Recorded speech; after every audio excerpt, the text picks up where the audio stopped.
Hello everyone and welcome back. To the second episode of Anaphora. This time we have a special guest with us, and she's one of the wonderful writers featured in issue 2 of our very own magazine, Noonherd. Hello everyone, I'm Noonherd. I'm a second-year student at the National University of Singapore, and I write prose and poetry. And today we're going to talk about something that may or may not be controversial, but if you're online often enough, you've definitely come across it. Instapoetry. I'm using the term here very loosely to just mean poems that one can find on Instagram, but I'm sure it also carries plenty of associations as well. For one, the stigma surrounding it as possessing less literary merit, or even none at all, compared to published poems. And you have people comparing the works of Lang Leaf or Rupi Kaur to something like caption on Twitter. On the other hand, Instapoetry is usually produced by youths, and it's more preoccupied with their concerns, so it's not limited to heartbreak, school life, etc. This I find, of course, to have some element of truth, because if you were posting poetry online in your mid-30s or 40s, you're more likely to be on Facebook, or you're already a published poet yourself.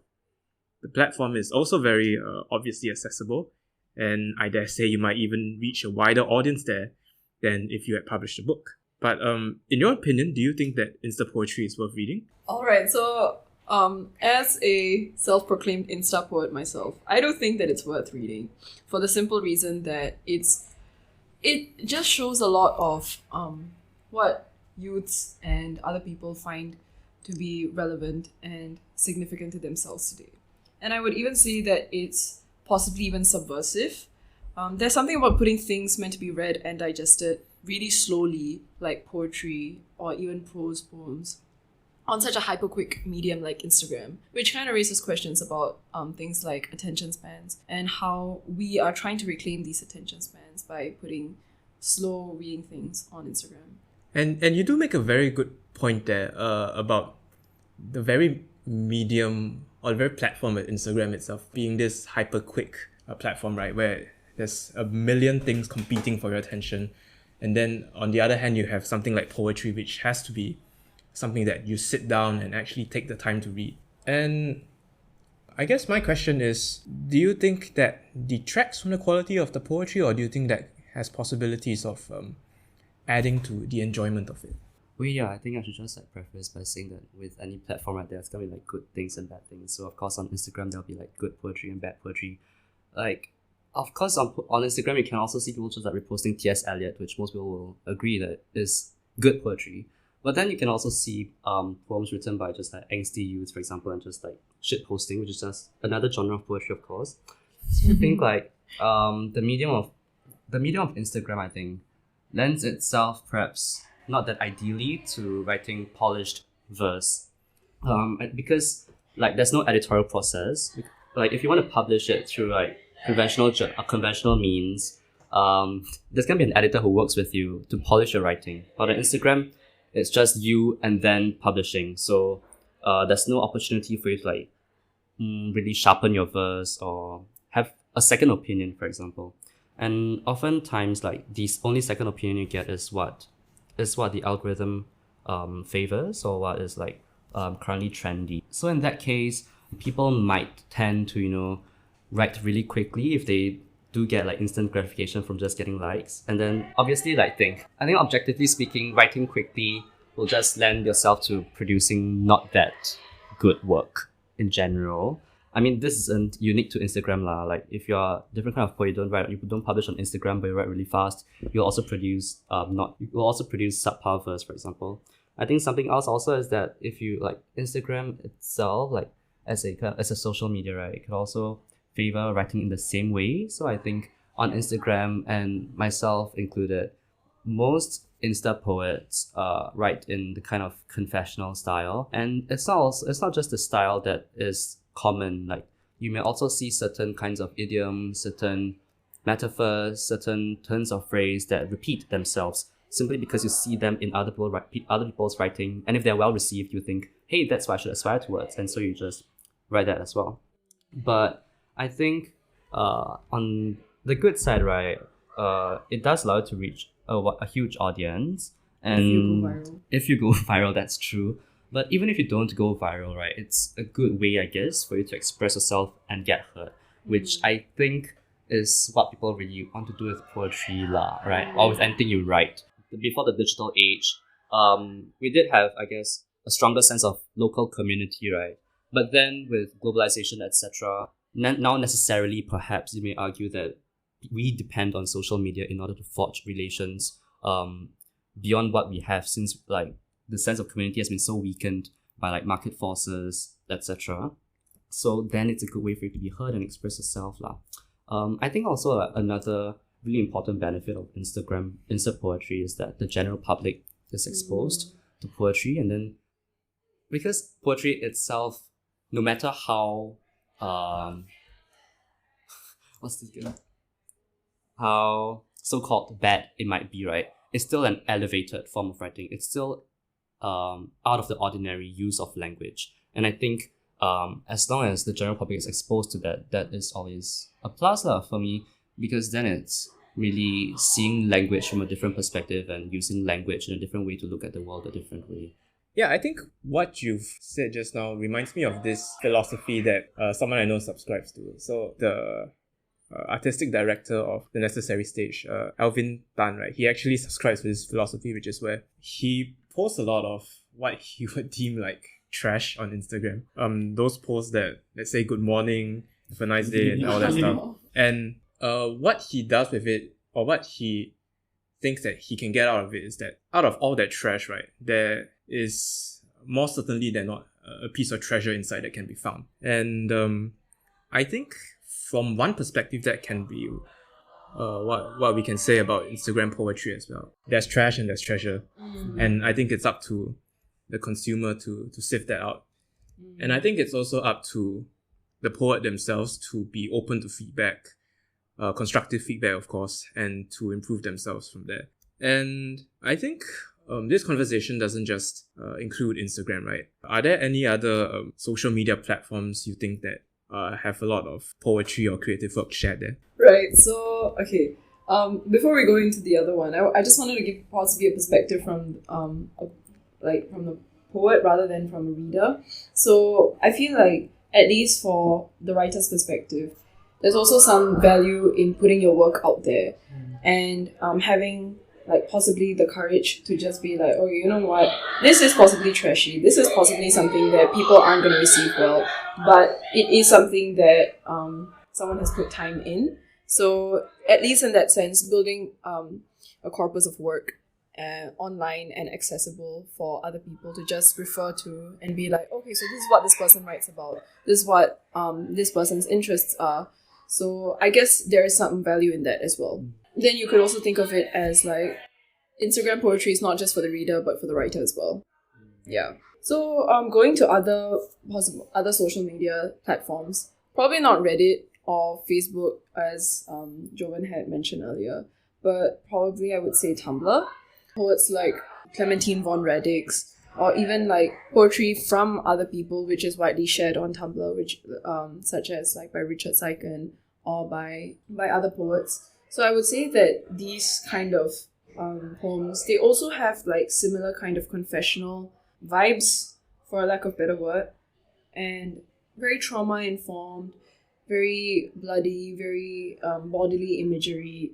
But it's also that kind of writing, I guess, that visceral kind of writing which speaks to the audience on Tumblr.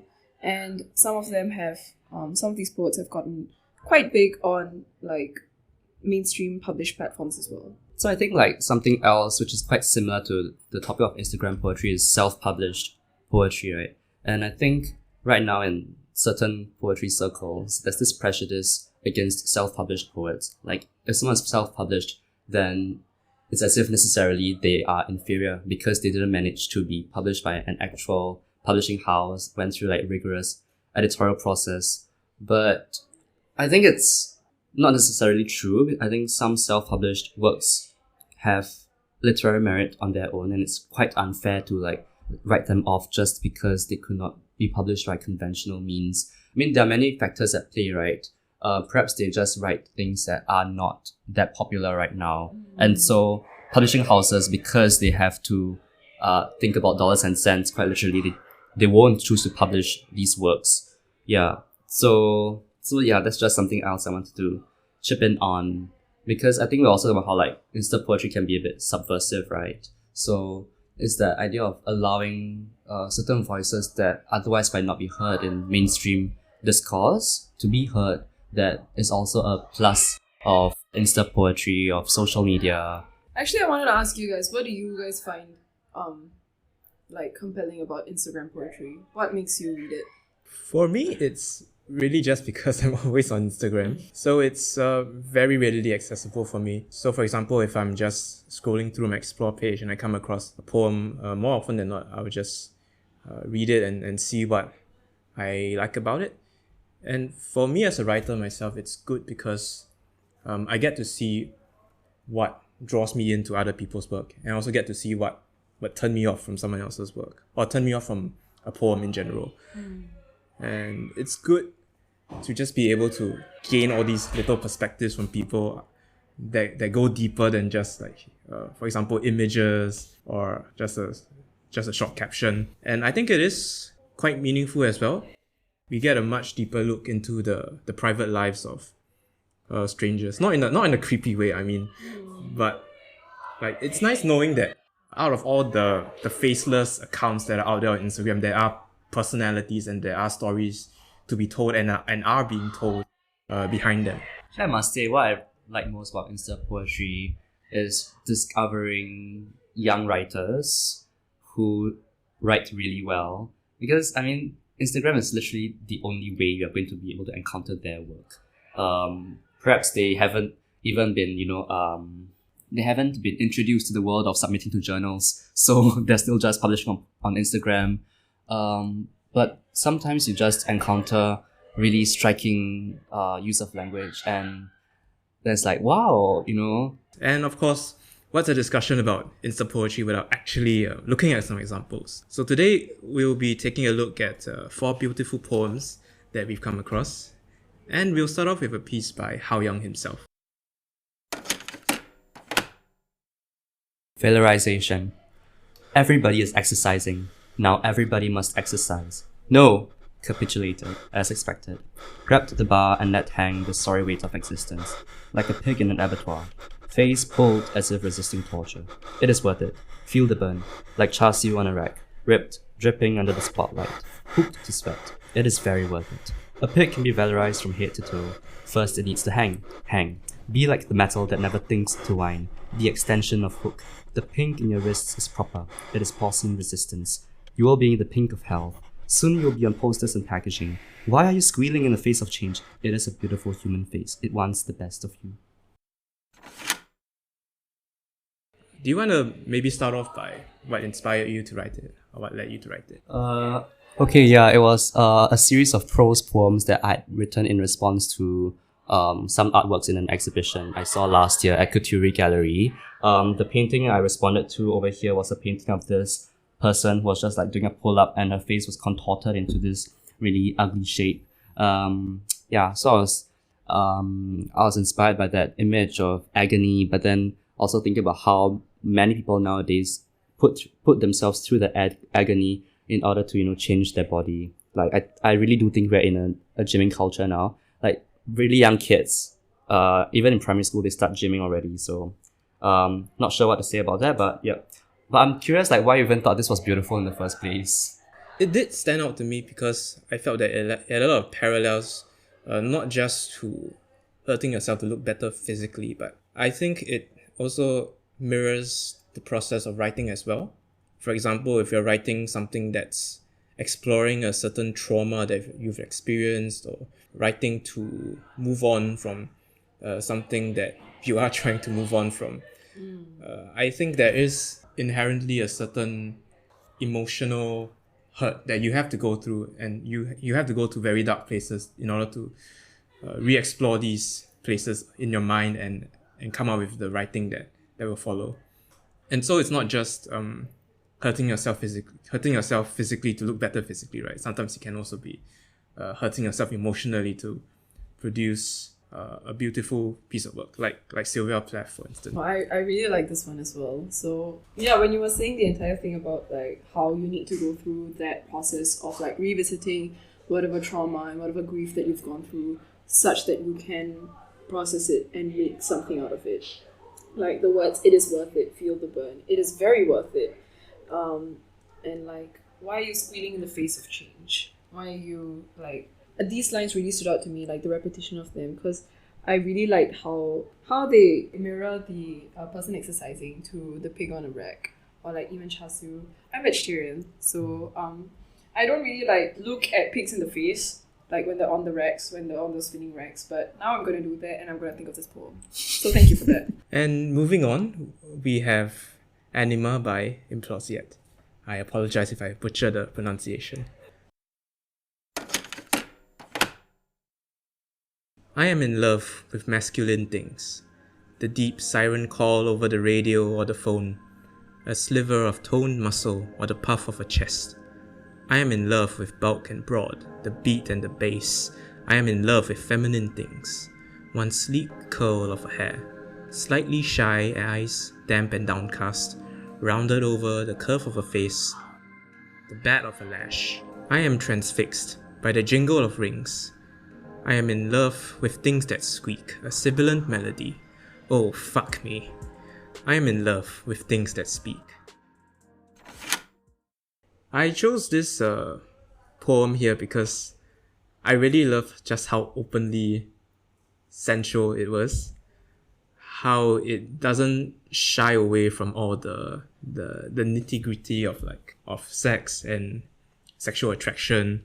And I can't remember who this quote is from, but I think it's Virginia Woolf, when she said that the best writing is writing that explores both the masculine and the feminine. And I think that quote is embodied in this very poem. I also really liked how the bulk and the broad, the beat and the bass, the sleek curl of her hair, it's so fun to say out loud, and you read it really well. So yeah, good choice. Yeah, I was gonna say bulk and broad, beat and bass. It's something that English teachers would like to analyze. They really would. And like so much like alliteration, slightly shy, eyes damp and downcast. Such fun words to say in your mouth, which also makes you think about your mouth and like sensual, sexual things. Especially the alliteration, that's something you don't really see a lot nowadays, or you don't really read a lot nowadays. Oh, I've read this person. This is Chasing Moonbeams by Satire Writes. You've been 3 years, so pull apart the seams of my clothing, maneuver through my ribcage and nestle yourself next to my heart. So climb inside my mind and rearrange the chamber, replace the coffee book tables with handwritten letters strewn across the room. Or I could just say, I missed you. But where's the fun in a forced admission? Like a pill hard to swallow, it burns all the way down my throat. You think you know someone until you don't. I'm caught in the middle of a love fest, feeling the tendrils of an inferiority complex wrap around and round my lungs, until the air I expel comes out in halting puffs. I should have known. All this time you were gone, in misty air laced with trepidation. Still waters run the deepest, and the deepest waters hide the most tempting sirens. In the time you were gone, I chased moonbeams the shape of you, and in unwritten letters, your absence echoed achingly. Okay, so I really like this poem because I like the dark academia vibe, like climbing inside the chamber of my mind and replacing coffee book tables. So it reminded me of the TV show Sherlock, if you've heard of it, you know, all that mind palace stuff, and how however cluttered your mind is however cluttered your heart will be. Yeah, and what you said about the dark academia vibe, I actually felt this had a really gothic atmosphere to it. Yeah, there's a lot of Lovecraftian elements to it. Yeah. So for example, you have the tendrils of an inferiority complex wrapping round and round my lungs. You have these mysterious moonbeams shining down from the universe that you're chasing after. You have this absence that's echoing achingly, and it just haunts you long after you finished reading the poem. It's a fun poem to read, and it's an aching poem. And it's very atmospheric. Oh, okay. I really, really love the last line. I think there's something that Noonherd pointed out earlier about the sounds of this poem, right? When she was reading it, I picked up on the aspirations. That's the linguistic term. The the breathiness in until the air expel comes on halting puffs. So there's the breathiness of that, the airiness of that. And I think for a lot of most of the poem, except for second stanza, it's really kind of run off lines. You can read it quite fast, but the final line really kind of demands a kind of slow paced reading because of the assonance and the repetition of the vowel sounds were like a, and also because of the kind of stress on the first syllables of each of those last three words. Your absence echoed achingly. So it really slowed you down, and you know that the building up the number of syllables from 1 to 2 to 3, it really it lands a punch to the final word achingly. Yeah. Oh my god, big brain analysis. Wow. And it is literally said in the poem as well, right? Until the air I expel comes out in halting puffs.